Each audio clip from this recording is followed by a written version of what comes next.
মোদির পিছনে যে লোকটা বসে আছে ইঁদুরের মতো করে, সে কোনো কূটনৈতিক না, সে একজন দোভাষী। ডক্টর ইউনূসের সাথে কথা বলতে, ইংরেজিতে কথা বলতে মোদির দোভাষী প্রয়োজন হচ্ছে। ভারতের দুর্ভাগ্য, বাংলাদেশ এমন একটা সময় এমন একজন নেতা পেয়েছে যেই সময় ভারতের নেতা তার আশেপাশেও অতটুকু না, 100 ভাগের 1 ভাগ যোগ্যতাও রাখে না।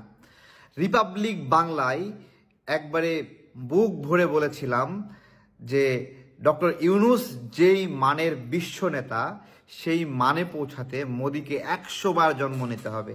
তখন রিপাবলিক বাংলার ময়ূখের মুখটা ফিউজ হয়ে গিয়েছিল।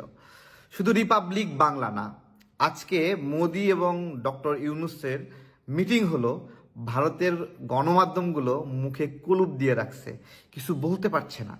আসলে কি আলোচনা হয়েছে আজকে যে বিষয়গুলো আলোচনা হয়েছে, সীমান্তে নাগরিক হত্যা নিয়ে আলোচনা হয়েছে।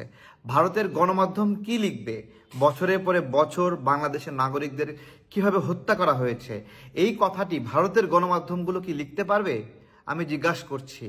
নিরীহ মানুষকে হত্যা করেছে, 27 জন শিশু বিএসএফ হত্যা করেছে এই আমাদের সীমান্তে। একজন শিশু, সেও কি বিএসএফকে প্রতিহত করতে গিয়েছিল, যে কারণে তাকে হত্যা করতে হলো? বিএসএফ এর কাছে জিজ্ঞাসা, নরেন্দ্র মোদীর কাছে জিজ্ঞাসা।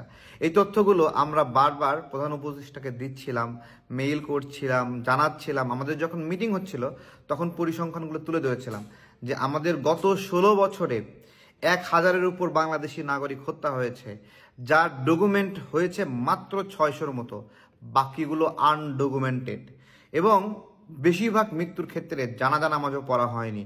তড়িঘড়ি করে শেখ হাসিনার সময়ে পুলিশ আমাদের এই সীমান্তে নিহত নাগরিকদেরকে মাটি চাপা দিত, জানাজা নামাজ পড়তে দিত না, উল্টো নিহতদেরকে চোরা কারবারি বলার চেষ্টা করত।